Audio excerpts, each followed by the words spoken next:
Welcome back to the podcast today. My name is Pastor Alex, and today I'm reacting to a story of a 17-year-old girl who was bitten by demons. This girl right here was possessed by the devil, and you're going to hear how Dr. Lester Sumrall dealt with this demon possession. This is one of the craziest stories I've ever heard in my life, and it's a real faith builder, so I want you to stick around to the end to see what the result of this deliverance was. We're going right into Dr. Lester Sumrall. The video is A Man of Faith and Destiny. So right before we get into it, I want to kind of let you in on who this man, Dr. Lester Sumrall, is. This man is someone who pioneered the faith movement. He was such a general in the faith, and again, like last week, my fear is that our generation doesn't know these generals in the faith. So it's my goal to introduce these generals or reintroduce these men of God back to my generation so that we don't lose their legacy. Lester Sumrall, this title of this video could not be more perfect. On his tombstone, it was his desire, and it actually happened, that on his tombstone is written, "A Man of Faith." Lester Sumrall, here lies Lester Sumrall, a man of faith. That's exactly what he was. If you listen to his story and you listen to all the parts of this series, he had a crazy story, man. He grew up in a preacher's home, Christian home. He grew up with Christian parents that loved the Lord. He wanted nothing to do with God. He was very opposed to the gospel. Because they were a Christian family, they would always have missionaries and evangelists come over, and the evangelist kids would always stay in his room, and he despised that. And he really was just a rough kid. He actually always was a rough man, even after he was saved, but even more so then. He would always tell people how much he disliked Christians and how much he disliked evangelist kids and just believers in general. He wanted nothing to do with God. One night, he was dying of tuberculosis, and in his bed, the doctor said he's got 1 day to live. He filled out he filled out the death certificate, laid it on the foot of his bed, and left the time blank and said to his mom, "Fill out the time of death when you find that he's dead, and I'll be at my office, and you can bring the death certificate to me." So Lester Sumrall was dying at the age of 17 with tuberculosis, coughing up his lungs. He would wake up every morning with blood on his pillow, covered in blood, and he was dying. And this final night that he had, the night he was supposed to die, he tells of the story. He wakes up in the middle of the night, and he's having a vision. And on one side of his bed, he sees a massive coffin, and it was massive, took up his whole side of his room, and he knew that was his coffin, that he was going to die. So he saw the vision of the massive coffin. That was on his left side. But on his right side, he saw a vision of a massive Bible. It's either the coffin or the Bible. And God spoke to him and said, "Lester, you're either going to preach or you're going to die." It says, if you don't preach the gospel with your whole life, you will die tonight. And Lester Sumrall picked preaching the gospel. And so he lived a full life of story after story after story, started at 17, and just has a great legacy. This story will blow your mind, so watch to the end. This is Lester Sumrall and the story of Clarita Villanueva, a girl bitten by devils. Well, I was building this beautiful church. It was the biggest church in the Orient, Protestant church at that moment. Bigger ones now, but it was a big one for those people. And so as I was building this thing, a little girl in jail, in Billy Bid prison, was bitten by something she couldn't see. She said it looked like a monster, a great big man. And he would bite her on the arm, the back of her neck, her shoulder, her buttocks, the back of her leg, and could bite her in 6 places at one time, and she'd be bitten all over.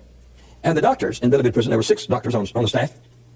They let the newspapers in because that's what you're supposed to do. And so it was all over the world about the devil biting a girl in the prison. They had gotten back 3,000 cables, mostly from India, and Japan, and Korea, and places where they were understood demon power.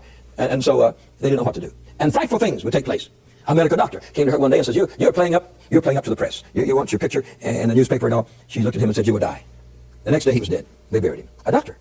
The head jailer there of Billy Prison kicked her with his foot because sometime she was obnoxious. He kicked her with his foot. She said, "You will die." 4 days later, they buried him. Now, these people didn't get sick. They just died. They just died, you know. And so fear came over the city, saying, "Who's next? Who's going to die next?" Now, I was so busy with this church until I hadn't read a single newspaper. It was only headlines. The mayor of the city went to see it and got so frightened, he ran for his life. Ran out of there. Even 6 doctors couldn't hold her. She would maul them and beat them and scratch them and bite them. She was an animal. She was a frightful one. And if we were to tell you all of the things that took place, they're unbelievable. They're simply unbelievable. And she'd say, "He feeds me black rice." And she'd hold out her little dish she had there, and she'd eat and eat. They couldn't see a thing, and her little belly would puff up, full. And so they said, "This is the strangest thing that ever happened in any nation on the face of the earth." And Dr. Lauer, the head doctor, told me, he said, "This will never happen in this generation again." He said, "This is one of the strangest phenomena anybody's ever known." And he was afraid of his life. He went out to the Catholic Church and had them to massage him and lay hands upon him that he would not be killed by these and McLaren, they had a special healing center out there, and he asked the priest to pray for him. They were all Roman Catholics, of course. Now, I heard about it after the news one night, when it had been going on for over 3 weeks. And so after the news, the announcer said, "If you've got a weak heart, turn your radio off, you may die of fright." Well, you know, you and me, we're not going to turn our radios off. You know, we'd rather die of fright. So I turned mine up, and when I did, I jumped clear out of bed. They brought this little girl on there screaming, "He's killing me, he's killing me, they're biting me." And the doctor says, "I see the bites, I see the bites." One says, "This is epilepsy." Another said, "This is a fugue." And the doctors were calling, and a little newsman was just sticking his mic and getting the whole thing. He ran out of there, went right over and put it on the air before they could do anything about it. And the whole city knew more than what was in the newspapers now. They heard with their ears for 45 minutes what was going on in Billy Prison. The girls screaming, "They're killing me, they're killing me." And the doctor saying, "What can we do, what can we do?" And they were scared too. When it was over, I said to my wife, I said, "That woman is demon-possessed. That's the kind of thing I found in Java. That's the kind of thing I found in China. That's the kind of thing I found in Europe. That's the kind of thing I found in America. It's over here too." I said, "You go to sleep, honey. I'll protect you with my prayers." I went in the front room of our house. I closed the doors, and I lay down on my stomach on the floor. And I began to cry. I said, "God, in the city where I live, called Manila, demons are actually eating up a poor human being and destroying her." I still got the clippings from the papers and the magazines. It's not a joke.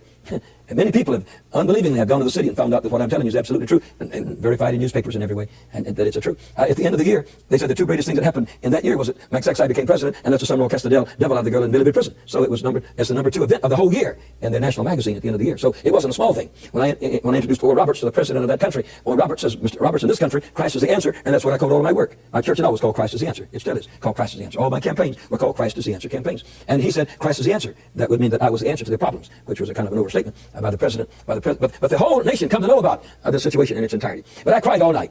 I cried for the girl. I cried because I was angry at the devil for hurting people like that. And I just prayed until time to get up. So I got up off the floor, went into the shower and showered. And while I was showering, the Lord said, "Go and pray for her and I'll heal her." Oh. I said, "Get somebody else." The Lord said, "No. You go pray for her and I'll heal her." And I said, "I'm not going. I stayed up all night and that's enough. You get somebody else." And I kept showering, getting ready to go out for the day. The Lord said, "No, you must go and pray for her." Now, I didn't know that thing would be anything but hard work, no appreciation, and no thanks. And I didn't want to go. I said, "God, I don't know anything about jails. I'm not a jail preacher. I've never been inside Billy Prison. I've heard it's an awful, terrible place. 300 years, the Spanish had it. It's an awful suffering center where people were killed, and it was a massacre place. And the Japanese used it during the World War here and put thousands of people, including many Americans, in jail. Many of them died there." I said, "I don't want to go." And as I dressed and stepped out into my car, the Lord spoke to me and said, "Son, I don't have anybody else. If you don't go, she will die." Well, that'll sober you up. I paused by the side of my car before getting into it. And I said, "You mean in a city with millions of people you don't have anybody to do anything for you?" God said, "Well, not this." He said, "I don't have a single person in this city." They had asked the Archbishop to go personally, the mayor did, and he had a bad cold, and he never did get better. They put it in the newspapers begging any kind of Christians to come. The only ones that showed up were spiritists, and they said it was the spirit of John Baptist biting the girl. They dismissed them. So nobody was there. And God said, "If you don't go, I don't have anybody else." I never knew before that God needed me. Gives you a good feeling to know that God needs you. Gives you a good feeling when God says he don't have anybody else but you. And I said, "Now listen, God, if you don't have anybody else but you, but me, I'll go for you, even though I don't want to go." That is so powerful. What he just said there, he said, "God, I don't want to do this." But God said to him, "I don't have anybody else. If you don't do it, that girl's going to die." And that just reveals a sobering truth to us. And it reminds me of Isaiah chapter 6 and verse 8. This is Isaiah's vision of seeing God. And he hears God, and this is what it says. And I heard the voice of the Lord saying, "Whom shall I send? Who will go for us?" Then I said, "Here I am, send me." The sobering fact is that there's a lost and dying world, oppressed, possessed, under the influence of the devil.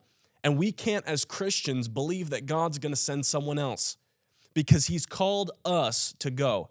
And the truth about it is that if we don't go to the people in our schools, if we don't go to the people in our family, if we don't go to the people in our community, they will die. They will go to hell. And we can't push it off on anyone else. We have to take the responsibility and say, here I am, Lord, send me. And God said, if you don't go, I don't have anybody else. I never knew before that God needed me. Gives you a good feeling to know that God needs you. Gives you a good feeling when God says he don't have anybody else but you. And I said, now listen, God, if you don't have anybody else but you, but me, I'll go for you, even though I don't want to go. So I climbed into my car. I didn't know where to go, so I went to see my architect. He was a millionaire, magnificent home, owned a great shoe factory, very wealthy person, and a very amiable person, and on my way to town. So I dropped in, and I said, have you heard about the girl bitten by the devil? Oh, followed that for 3 weeks, man, ain't that exciting? I said, no. I said, I'm going to go pray for her. Oh, I'll go with you. He was a Catholic. He didn't even know what he was talking about. He just wanted to see a crazy woman. That's all he wanted to see. I said, you know the mayor? Oh, yeah. He swims in my swimming pool very often here when I have parties. He and I are very good friends. I said, can you get into his office without permission? Yeah. He says the mayor has a private elevator into his inner room, and I can go right straight through there from underneath the city hall. In that great city of millions of people, the city hall is about 2 blocks long, about 4 stories high. And so he drove right up underneath it. We went into the basement and got into a secret elevator and ended up inside his office. A big office. You could put 50, 75 people in it. And he was over a great big desk signing papers. Man, he was working himself signing papers. He was a man with a 17 collar. Stood over 6 foot, and he was a guerrilla and for the Americans, all during the Japanese occupation. And he knew what it was to run through the mountains and fight with machine guns hanging on his neck. He was a brave man and a strong man. And my friend said, Arsenio, that was his first name, and he didn't pay any attention. He was signing those papers. He said, Arsenio. Now, they were friends, but he wouldn't even look up. There must have been 15 or 20 people in the office. You know, a mayor's office is a hectic place, and especially in a foreign country where everybody wants a friendship thing from them. And so he was signing his papers. He had a stack of them, signing them. And finally, the man said, Arsenio, here's the man that cast the devil out of Clarita. Whew. Brother, that pen left his fingers and went clear across the desk. And he stood up behind it. He said, what? he said, yeah. So this American here wants to go to Billy Bid prison, pray for that girl. Can you get your permission? He walked around and he stood about that much higher than me. And he put his hand over me. He said, don't you know that the doctor is dead and that the head jailer is dead? And I don't want an American to be the third one. Oh, I said, I'm not going to die. I said, God spoke to me and said, cast the devil out of her, so she'll be healed. You know, he's the mayor of this multi-million city, and he says, you won't get hurt now. And I said, no. He says, I couldn't afford to let an American get hurt. This is a national situation. I don't want it to get international. And I said, Mr. Laxon, that was his last name. I said, Mr. Laxon, I won't get hurt. I said, Jesus told me I don't want to do it. Jesus told me to do it, and I'm willing, if you're willing. He says, I'm willing. And he told one of the flunkies, call Billy Bid. And so from there, my architect and I went across to Billy Bid prison. It took us half an hour to get through that big city. So we went inside, and we searched for the head doctor. And when we found him, he was in the morgue. He had 2 cadavers behind him that he'd been searching out how they died the night before.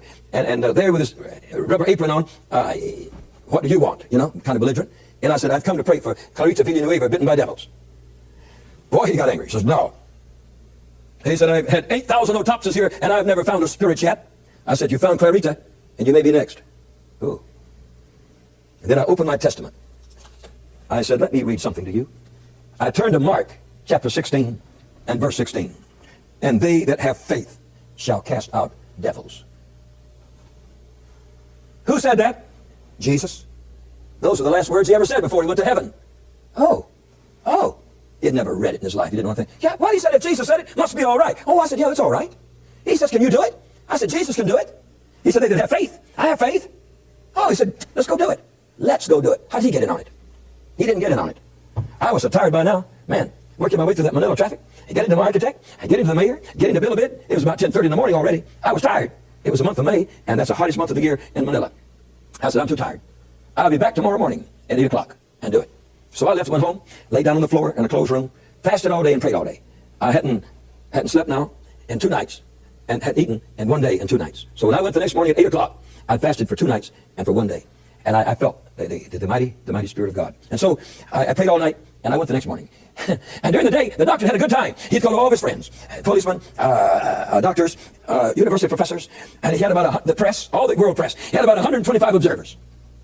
When I got there and saw that gang, I said, hey, I only wanted just to pray for her, was all. He said, if you're going to do anything, you're going to do it before all of us. The whole world knows about this, and you can't do a thing without us seeing it. Well, I said, in that case, let's go. So we went walking from the main part of it across to the women's section, a good city block long. So here, the doctor and I, the 2 of us, walking together. We were strangers. I just met him the morning before. Behind us was Cox's Army. Men looked brilliant all across.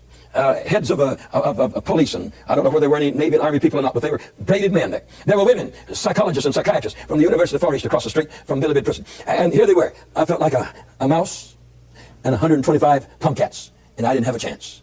I didn't know what to do. I didn't know what to do. I said, I'm ruined. If they don't like me, the newspapers will smear me I will never fill that big building I'm building. Never fill it. I was worried. You don't worry about God's work. God has all the answers. We got over there, and they had a room, and I went in first with the doctor. Then all this gang came in, newspaper men, reporters and writers and so forth, and men that were doctors and men that were in the military, police departments, and all this cronies. They were all there. And all they had seen her before had been invited back. And so there they were. Now, I didn't have any idea what I was going to do. And the doctor moved over to me and said, Father, you see, I have 3 sons. That's all right to call me Father. He said, Father, do you need some incense? He says, I can get it for you. I said, well, I'm just not sure what I might need. You just stand by. I always says, all right. So they brought the little girl in. She came by all those people and came down to the front. She just kind of smiled a little bit, you know. She wasn't being hurt or anything, and on down. Now, this thing had been going on for almost 4 weeks now, you see. And this thing had bitten her so many times. Tooth marks that ran that deep into her skin, and blood that ran that big all around her. It would bite her all around over her body. She'd faint and be gone for 2 and 3 hours, and they couldn't bring her back. She'd gone into a coma of some kind. It was a terrible, terrible thing, much worse than you've ever dreamed of, just watching me, just much worse than that. So they brought her in. She was a little thing that stood about this tall and was 17 years old. Her mother died when she was 12, and she became a harlot to make a living at 12. She had been with so many men till she had no idea, sometimes 8 and 10 and 12 a night. She had been abused and beaten and kicked around like an animal until she was now 17, and they picked her up on the streets of Manila for soliciting trade from an officer and threw her in Bilibid prison. 48 hours later, she was bitten by this monster, this spiritual thing that was biting her all over her body. And so that's the way the thing developed. And of course, I want to stop right here. I can't understand how there are Christians today who say that this supernatural stuff does not happen. There is a spirit realm just as real as the natural realm in which we live. It's a very real thing, and just as real, just as angels are real and heaven is real, there are real demons and there is a real hell. And these are real things that the devil does to people, possession. Now, if we saw it in Jesus' day, we talk about the demoniac in Mark chapter 5, the boy who is oppressed by the devil that would throw him down in seizures. If we saw that in the Bible, those demons didn't go away. They're still here on the earth today, and there needs to be a spiritual force that can cast them out. So never forget in your life that there are people in the world like this. It didn't just happen in the middle of the 20th century. It's happening today, and God needs you to set these people free. And of course, I didn't know anything about it. I hadn't been reading the newspapers. This was all strange to me. But when she got to me, she hadn't said anything to them. She said, I hate you. Ooh. I'd never seen her before. She had never seen me before. And I was the only white man there. I was the only Protestant there. And the Spirit of God raised up within me. If you're wondering about the architect, I didn't pick him up the next day. I went by myself. I didn't need him anymore. And he didn't know what it's all about anyway. He wasn't a church man of any kind. He was a curiosity man. And I didn't need him. So I didn't even go by to pick him up anymore. I went in there by myself. But as soon as she said, I hate you, I grabbed her beside her head on both sides. Now, I didn't know that when a male touched her, the monster would bite. And they had to let female nurses touch her, because when a man touched her, it's when she would get bitten. A doctor took his hand and put it on top of her hand. That thing instantly bit her. Screaming, he lifted his hand. There were the tooth marks and the saliva in the middle of his hand, and it bit underneath his hand. That'll give you an education in a hurry. He ran for his life. He said, don't ever ask me to come back into a hole of hell and a den of devils. And he exited and got out of there. And so I'm talking about life and death. And the whole capital city was so upset until many of them were frightened, and they didn't know what to do. And this thing cursed and said, I hate you. I laid my hands on her, and when I did, that thing bit her. The worst part was on the side of her neck, where the teeth went in that far, and blood ran like this all over the side. And on the back of her arm, I was holding her head. She wasn't biting herself. On the back of her arm, it sunk its fangs in there deep, and blood was running. It was a filthy mess. And when I did, she fainted. The doctor spoke up, the main doctor, and said, well, I have to quit now. Says when she goes unconscious, he's that way for 3 or 4 hours. But I was so angry by this time. I said, no, we're not going to quit. When she fainted away, I kind of caught her, and I held her chin up with one hand, and I beat her side of the head with my fist. I said, you come back! And I whacked her side of the head. You could hear it in the next cell. And that thing came through like a lion, raging like a lion, raging. Like I said, he was a very strong, gruff, rough around the edges, so to speak, kind of man. And it really does show you the anger that you have to have with the things of the devil. You don't respect him in any way. You treat him like an enemy. The doctors looked at one another and said, it takes us 3 and 4 hours to do this. How did he bring her around in 30 seconds? But you see, this was a spiritual warfare now, not natural. And she came to screaming. She cursed God the Father. She cursed God the Son. She cursed God the Holy Ghost. She cursed the blood of Jesus. And she cursed me. In the foulest, dirtiest, filthiest language you have ever heard in your life. That thing blasphemed and cursed. It was the most miserable mess I'd ever heard in my life. After each blasphemy and cursing, the Spirit of the Lord would move upon me. And I would answer back, God the Father is clean and beautiful. The Son is not a bastard. He is clean and beautiful. He is God's gift to this world. And I answered all the way through, even to my own self. She called me a son of a bitch. Called me a bastard. And many, many, many other things. I said no. The Spirit said no. I gave him the name of my father, the name of my mother. I was the sixth child out of seven, and that I wasn't. All these things. That the Spirit had lied. And after that I said, come out of her. And the Spirit of the Lord came and set her free. Just powerfully. I said, where is he? She said, he went out that window there. He's gone. We set her free by the Spirit and the anointing and the power of prayer.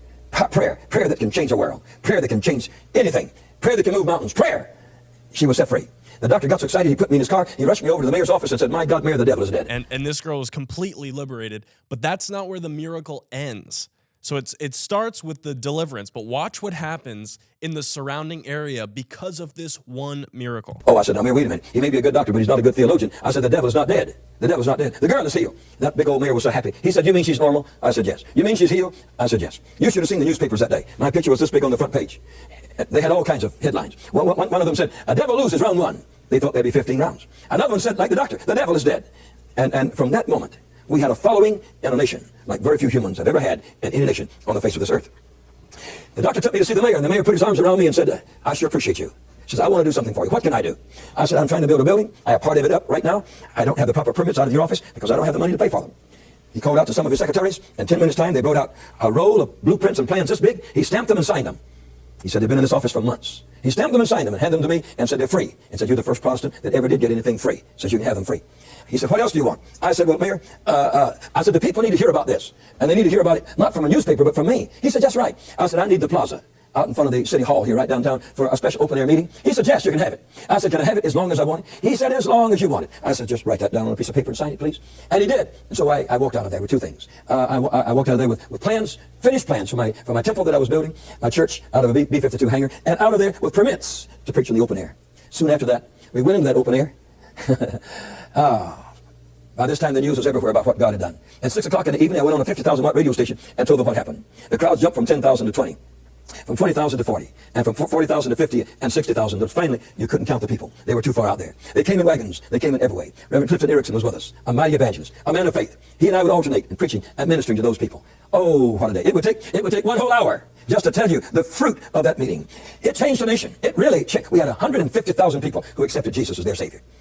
150,000. They were from every city. They were from every province. They were from every town. They went back into the whole nation saying, I believe Christ is the answer. All we had above the platform were these words, Christ is the answer. And they'd say, I belong to Christ is the answer. Until finally, the whole nation became full of the words, Christ is the answer. He is the answer. 150,000 found the Lord Jesus Christ. Wow. 150,000 salvations back then, when it was way less populated than it is today. 150,000 salvations, crowds of 50 and 60,000 every night, coming from one miracle. Now, here's the encouragement. Number one, you should watch the rest of these videos. His life story is such a faith-building story. But here's the encouragement. It only took one act of obedience that sounded crazy to Lester Sumrall, and 150,000 people were saved, and the church was built. Now, whenever God speaks to you, a lot of times you might think it's crazy. I can't even imagine being in his position and God speaking to me and telling me, I want you to, pray for that. I mean, it was national headlines. It was international headlines. A girl being bitten by devils. A girl demon-possessed so crazy that she had to be put into a prison. And God telling me, go pray for that girl. I'm going to set her free. The boldness that you have to have is insane. But he followed the voice of God, did what God said, and because of that, 150,000 souls were saved in that city. Let this be an example to you of what your boldness can do. What can God do through you in one act of obedience? Thank you so much for listening to this podcast. Again, if you like these style of videos where we're reacting to old videos, old miracles, to keep these legacies alive, put it in the comments. Drop a comment, let us know, and we'll continue to make this kind of content. I love you, and I'll see you next week.